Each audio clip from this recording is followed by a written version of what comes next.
Welcome to another episode of my podcast. It's fun with me. Today we're going to be talking about Hollywood politicians and who's cleaning their mess after them. So imagine Hollywood, a fairy tale, fame, beauty, and you can have the superhero image in your mind, the actor who acted in this role as a superhero, like, oh, he's so good, he's so damn good, and he's got excellent reputation. What if this person turns into a villain and every single person in public can see his true self and his true face? Of course, a lot of companies, they're going to drop the person, they're going to drop this actor, and they're going to move to a little bit different direction, and the career is going to be ruined forever. And of course, people are not going to be satisfied with the image the company or maybe some film had created, and the future sequels are not going to be possible if the actor had started in the film. That is the main reason why a lot of people had this issue in Hollywood in 20th century. They came up with this idea of a fixer, the fixer who's going to fix their problems and their mess. Basically, when we see bad PR, I remember maybe in early 2000s, people said, oh, bad PR is good PR. Any PR is good PR. But when Amber Heard started her war against Johnny Depp, I don't really think she thought she's going to be buried under lawsuits and public shaming, and she's not going to get any more roles in the future because she got married and she thought that's going to help her with her career, and she's going to be super famous and people are going to adore her. And for some period of time, everything was really good. But then she accused Johnny Depp in DV and in abuse. That is the main reason why she fabricated a lawsuit. I want to mention right now and clear the air that every single sentence and word from this podcast or any other podcast that I'm filming, it's my opinion. So I'm not saying this is 100% truth. Basically, it's something that I just want to put out there, and I use different sources to share this opinion. Okay. In one of the podcasts, I saw Paul Barassi, and he's a fixer in Hollywood. He said that he was hired by Amber Heard team. The prosecutor said that they have a hardcore evidence that Johnny Depp is a monster who's abusing women, and that's why he had to go and dig some dirt on him. And then he said that this is one of the cases where it just flipped the coin, and he couldn't find anything about Johnny Depp, abusing women or abusing anyone. That's why he went deeper, and he said that he went to his childhood and he tried to find someone who could accuse him in anything bad. And still, no one could say anything bad about Johnny Depp. And I don't really know if he was fired by Amber Heard or maybe he quit himself. But what I do know is that something turned in a bad way for Amber Heard. That's why she started losing. She changed three lawyers, not three lawyers, but three teams of lawyers, because they couldn't save the situation when especially some evidence came forward. And I guess maybe Johnny Depp, he was filming and probably hired another fixer to get some information, some dirt on Amber Heard, and she had a lot. That is the main reason why the PR, this bad PR Amber Heard was looking for, turned against her, and now she's a complete mess. Same happened with Blake Lively. I guess Ryan Reynolds and Blake Lively did not expect Justin Baldoni, who has no name, let's say, or had no name and had no established career, at least a year or maybe 2 years ago. He wasn't an A-lister. He wasn't in huge cinemas or any pictures. That was the main reason why they thought they can easily tarnish his reputation and become one of the beloved couples again. Because everyone in Hollywood loved Blake Lively and Ryan Reynolds. Not only Hollywood, but a lot of people said, like, oh, look at their relationship. They're joking around. They're loving each other. They have a lot of kids. That's why they have perfect family. And probably do have a perfect family. I'm not saying that the family is bad or something like this. It's the public image the couple has created because maybe they're mean to others, but they adore people with power and they adore each other. But every single person who's not in this list, they're going to be tarnished if they're not act the way Ryan Reynolds or Blake Lively want. So that is the main reason why another accusation reappeared, where Blake Lively tried to pull out the same card as Amber Heard, not DV, but SH, and she was pretty believable in her accusation, especially in New York Times Magazine.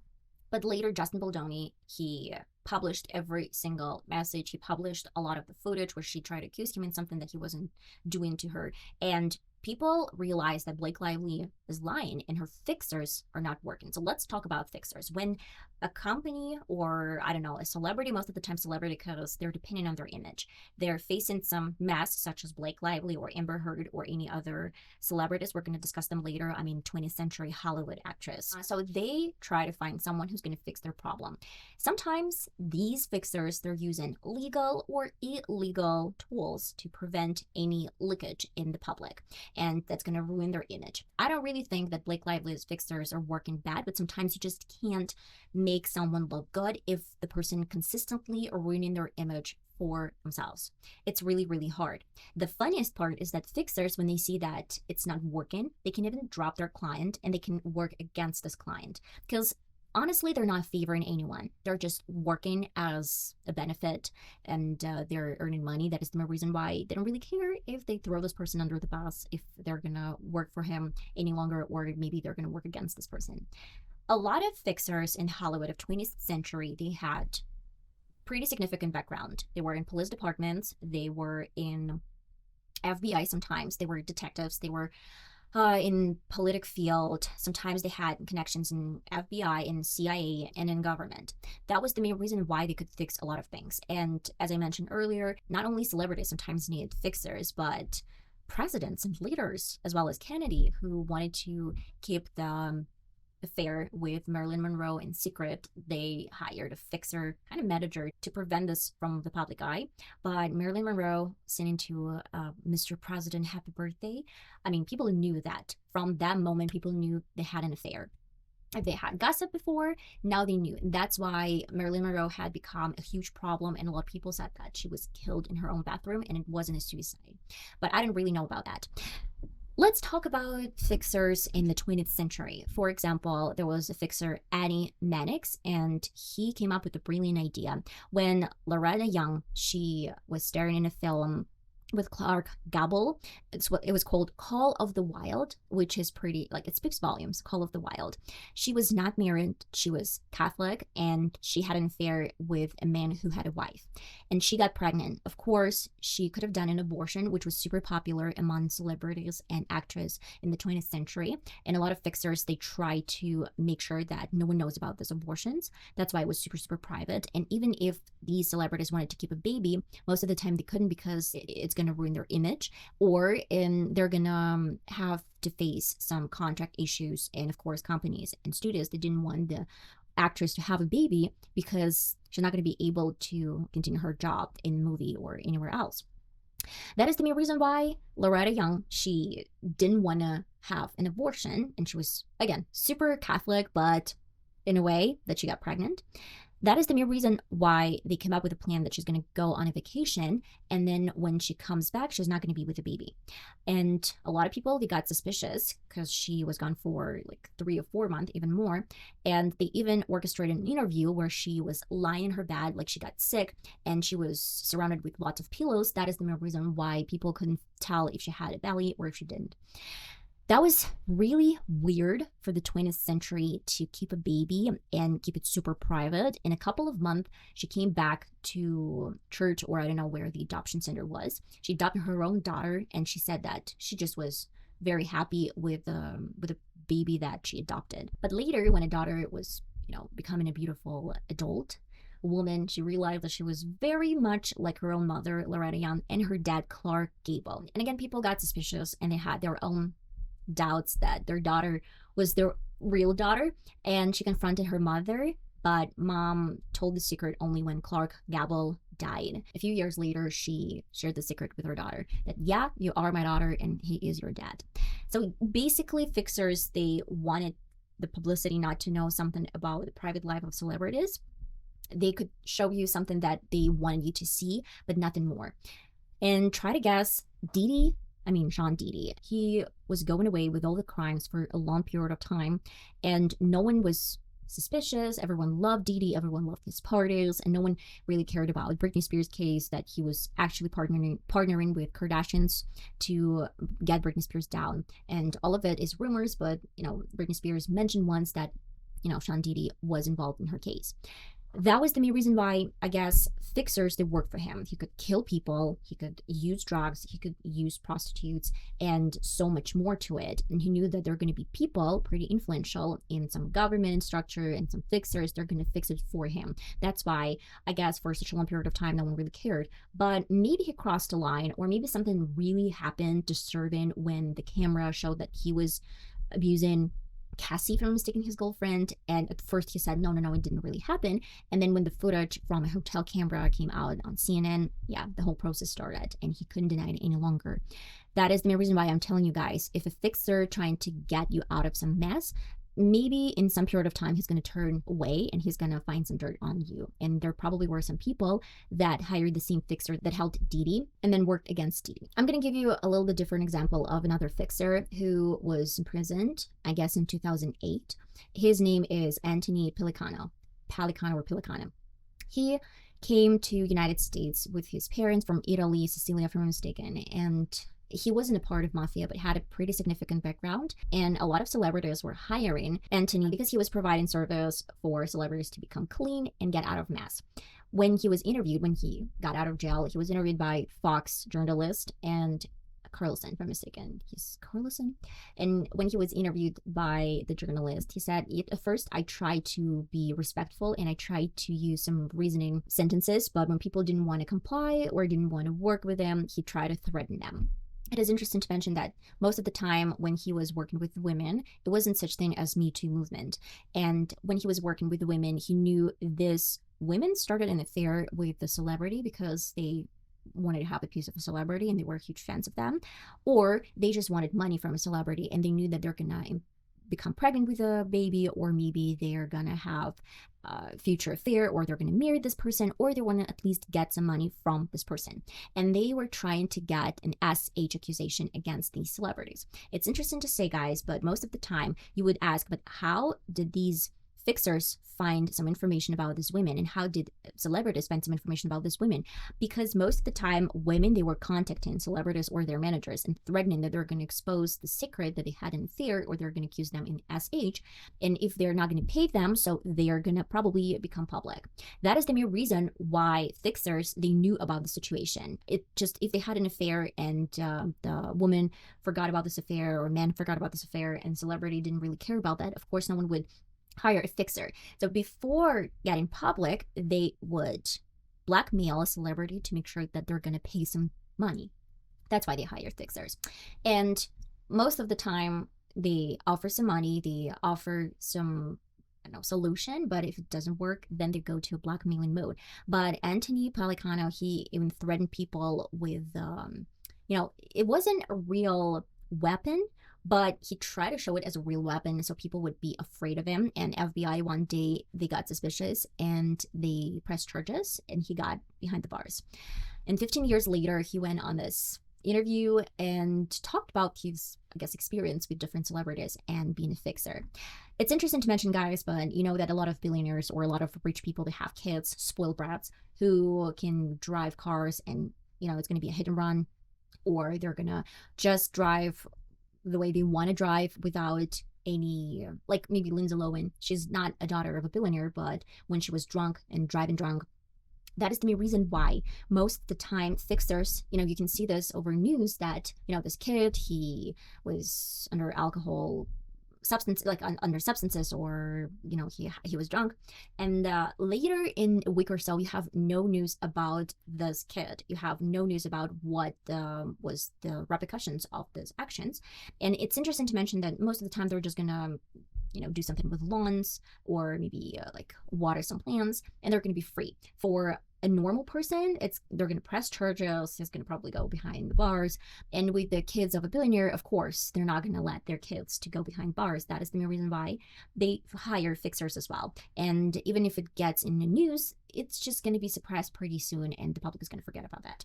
Of course, it's become so much harder for Hollywood to get fixers and fix these problems with social media, especially TikTok, where YouTube or Instagram, they're sometimes can put your video down if they don't really like the context. But in TikTok, people are not afraid to talk because they know they're not going to be banned from the platform for whatever they say. And that is the main reason why United States government doesn't really like TikTok platform, because they can't have control over this platform. I would say most of the time, fixers, they're gonna probably give you some substances to make you compliable, especially if you're not compliable. If you want to go against some companies, or if you want to go against this fixers, they're gonna give you some substances, and that's why a lot of celebrities, they're depressed, and such as Britney Spears, she had a problem. Or in 20th century, there was an actor who lived a double life. He was gay, and he actually was married, but he was tired of this lie, and he got through divorce. When fixers tried to make him compliable and say that you shouldn't go through divorce, he said, I don't really care, and they actually got him down. He had a huge public scandal. He was fired. He never recovered. I mean, his career never recovered, and I don't know, he probably lived a little bit different life, and everyone knew he was gay. And in 20th century, that was a huge problem, because public eye and public, I guess, perception of gays was extremely different from what we have now. That is the main reason why, I guess, Britney Spears, she was under substance abuse as well, and it helped a lot in this case. I guess when she was rebellious and she didn't want to follow her dad's instructions, or she just wanted to have a kid, she wanted to have a family, and she was becoming a little bit more independent, her father hired fixers, which made sure that she's not going to be independent any longer. And of course, that was a brain damage or brain control. Something happened. I guess she was under supervision of doctors with their pills that probably damaged her brain a little bit in a way. I'm not saying that it's true, 100% true, but Britney Spears that we used to see years and years prior, and Britney Spears now with incoherent thoughts and with a weird agenda, you might think that she had some issues, and she still has some issues because of some pills and substances that she was put on. I guess not only fixers, they're gonna use their FBI sources, but a lot of magazines, they're working for these fixers. Especially, let's talk about TMZ and New York Times. If you're an A-lister as Blake Lively, they're gonna take your side, and they are gonna ask the, I guess, opposite side of their version of their evidence, but they're not going to give them enough time to respond. Though Popcorn Planet, by the way, an indie singer, he provided some statements that they actually published in their article, but at the same time, it wasn't enough to show that maybe there are two sides of a coin, and maybe Blake Lively is not that innocent. And when Blake Lively won a case that she did not hijack a film, or at least she wasn't directing simultaneously with Justin Baldoni, she took it as a win, though the main idea of this lawsuit was that she accused him in this SH, and she didn't actually win this case. TMZ, they were super outspoken about this win, and they were talking about Justin Baldoni's loss, and she was again talking about feminism. I don't know how is that related to this point. What I'm saying is a lot of commercial magazines and magazines that rely on commercial and advertising industry, they're not related to government, they are forced to publish some information about A-listers, someone with power, because they get pretty significant donations from these A-listers and maybe from their crisis managers or fixers to make sure that the reputation is very good. But unfortunately for those PR crisis managers, the problem with like Popcorn Planet or Candace Owens, that they can't shut them down, and they can't make them work on their benefit, and they can make them compliable. That is the main reason why they try to, go through lawsuits or subpoenas, whatever Candace Owens and Popcorn Planet India are going through right now. You can tell that social media is not getting easier on fixers, because like in Hollywood in 20th century, you can hide whatever you wanted, but in 21st century with TikTok influencers and free public media and podcast, it's so much harder to prevent people from knowing truth and knowing some decent information.